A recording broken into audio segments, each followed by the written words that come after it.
Bayangkan kamu menyaksikan sebuah pembunuhan. Kamu tidak melakukannya. Kamu bahkan mencoba menghentikannya. Tapi justru kamu yang dipenjara. Ini yang terjadi ketika seorang yang seharusnya melindungi rakyat justru menggunakan kekuasaannya untuk menghancurkan mereka. Dan ketika semuanya berbalik, tidak ada yang siap. Fat 2, kita bahas tuntas di Bahas Film Kilat. Your attention please.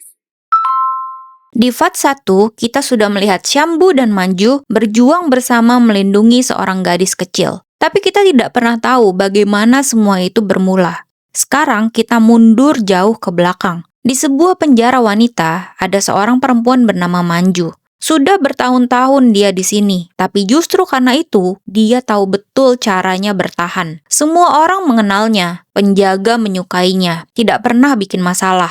Di luar penjara, ada seorang polisi bernama Syambu Misra yang diam-diam selalu ada untuknya. Mereka berkomunikasi lewat telepon sembunyi-sembunyi. Hubungan mereka nggak ada yang tahu, dan mereka sengaja menjaganya seperti itu. Syambu hidupnya tidak ringan, hutangnya numpuk. Anaknya sudah pergi menikah dan tidak pernah kembali ke rumahnya. Jadi setiap subuh dia punya kebiasaan kecil, menyeludupkan sayuran dari penjara dan dijual di tokonya sendiri. Karung-karungnya selalu diperiksa oleh penjaga dengan cara ditusuk-tusuk. Tapi selama ini tidak ada yang curiga lebih jauh. Sampai penjara ini kedatangan bos baru, Prakash Singh. Tegas, dingin, dan sangat terobsesi dengan sistem kasta. Suatu hari, penjara wanita itu kedatangan tahanan baru. Naina Kumari. Naina Kumari, berusia 22 tahun, pendiam, dan tampak sangat tidak cocok berada di tempat ini. Dan memang, dia tidak seharusnya ada di sini. Keesokan harinya, Naina dibawa ke pengadilan bersama tahanan lain. Di dalam mobil itu, ada seorang pria yang matanya langsung terkunci ke arah Naina. Keshav Bure. Saudaranya adalah politisi. Dan itu memberinya kekuasaan tak resmi yang membuat semua orang segan, termasuk petugas penjara.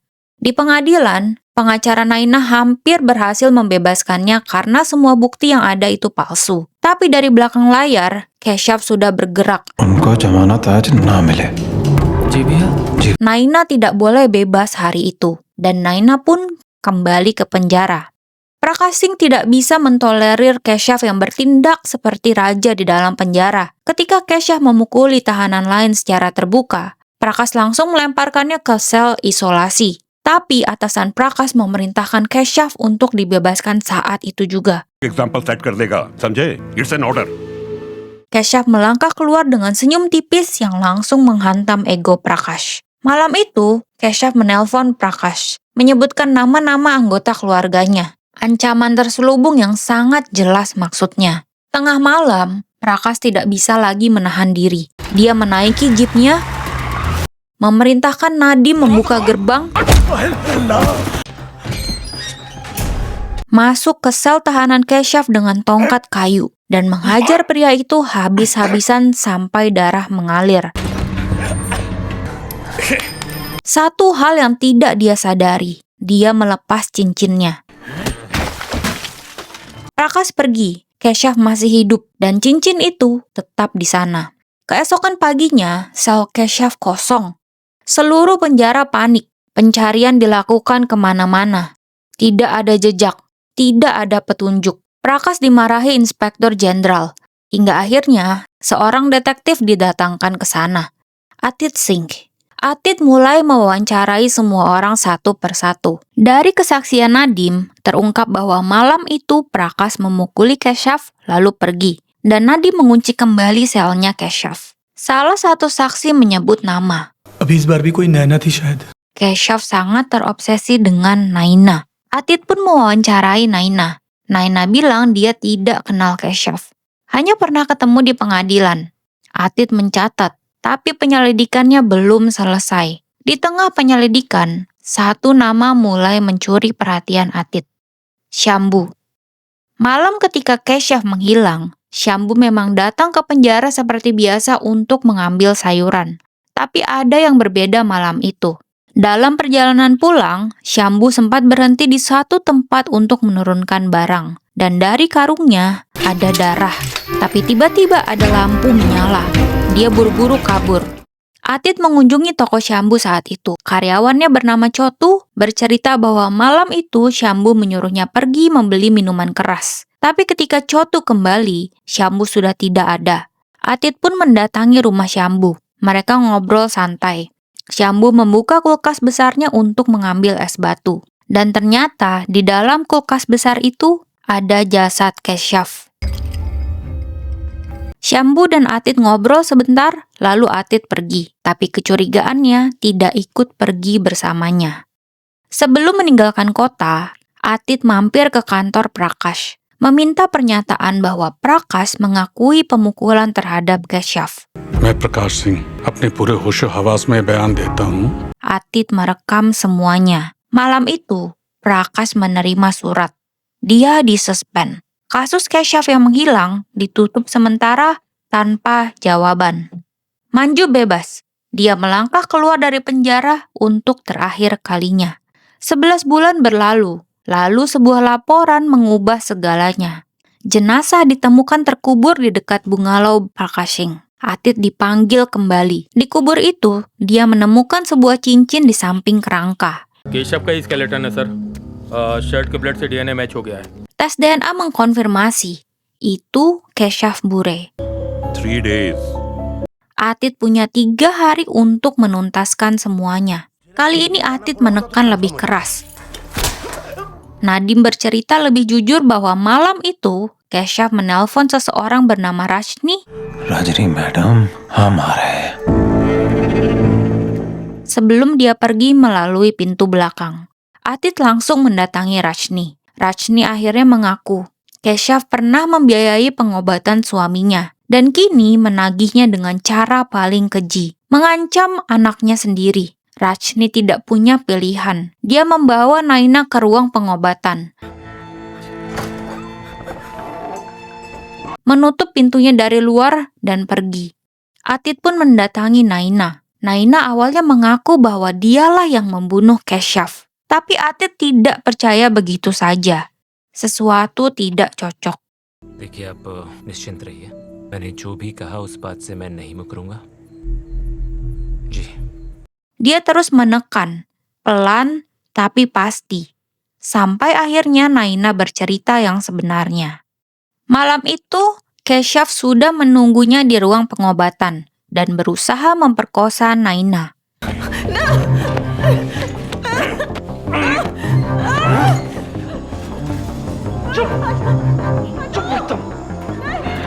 Naina berteriak sekuat tenaga, dan tiba-tiba pintu terbuka. Ada seseorang yang masuk.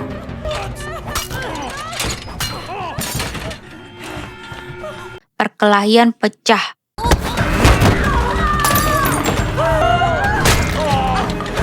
Orang itu berhasil melindungi Naina, bahkan mencekik Keshav dengan selendangnya. Lalu menyuruh Naina keluar. Naina pun berlari dan menunggu dijemput oleh Rajni. Siapa orang itu? Naina menyebut satu nama, Manju. Atit membuka arsip-arsip lama dan menemukan foto Manju di sana. Foto yang sama yang pernah dia lihat di rumah Syambu ketika dia sidak dulu. Semuanya mulai tersambung. Dengan bantuan 2 sahabat Manju di penjara, Atit mengetahui kemana Manju pergi setelah bebas. मतलब आप भी धर्मशाला से ही है? Sebuah pegunungan jauh dari kebisikan dunia, Dharamsala. Di sana, di sebuah warung kecil bernama Lotri, Atit mendapat petunjuk terakhir. उनका घर यहाँ से ऊपर उनका घर है। Manju tinggal di atas. Dan ketika Atit sampai, Syambu dan Manju sedang berjalan ke rumah mereka, tenang, damai, seperti 2 orang yang akhirnya menemukan apa yang selama ini mereka cari. Sampai mereka lihat Atit duduk menunggu. Mereka bertiga duduk bersama. Syambu yang akhirnya angkat bicara, mengakui apa yang terjadi malam itu, bahwa Manju memang ada di sana, bahwa Manju memang melindungi Naina. Tapi ada yang tidak Naina ceritakan, karena Naina memang tidak tahu. Setelah Naina keluar dan menutup pintu, Keshav ternyata masih hidup. Balik mencekik Manju dengan semua sisa tenaganya. Di dalam kepanikan, tangan Manju meraba-raba lantai dan menemukan sebatang besi dari roda sepeda. Dia menusuk Keshav. Keshav roboh dan kali ini tidak bangkit lagi. Manju menelpon Syambu sambil menangis dan tangannya gemetar. Malam itu juga Syambu datang, membersihkan semua jejak, membuang besi, dan menyeret jenazah Keshav keluar dari dalam gelap. Sebelum pergi, dia berbisik pada Manju, "Jangan hubungi aku, jangan sampai siapapun tahu kita kenal. Kalau Tuhan berkehendak, kita akan bertemu lagi." Atit meminta Syambu dan Manju untuk menyerahkan diri. Jasad sudah ditemukan, tidak ada lagi yang bisa disembunyikan. Syambu tersenyum tipis. Dia bilang, jasad itu memang sengaja dia kubur di sana. Lalu Syambu balik bertanya, "Apakah kamu melihat cincin di dalam kubur itu?" Ternyata malam itu, Keshav memungut cincin Prakas dari lantai sel setelah Prakas meninggalkannya. Dan ketika Syambu menguburkan jenazah Keshav, dia membiarkan cincin itu tetap di sana. Karena Syambu tahu satu hal, Prakas sendiri yang merencanakan proyek pembangunan di area itu setelah pensiun. Sooner or later, tanah itu akan digali dan cincin itu akan ditemukan. Syambu tidak menunggu keadilan datang sendiri. Dia merancangnya. फिर भी 2 खून की सजा काटी। Dan akhirnya mengungkapkan sesuatu yang jauh lebih berat dari semua itu. 28 tahun lalu, Prakash Singh membunuh keponakannya sendiri. Karena keponakannya itu berani menikahi pria dari kasta yang dianggapnya lebih rendah. Suaminya dibunuh lebih dahulu. Lalu keponakannya menyusul. Manju yang saat itu bekerja sebagai pengurus penginapan tempat mereka menginap, datang membawakan makanan dan menyaksikan segalanya. Dia mencoba membantu, tapi Prakash menghajarnya.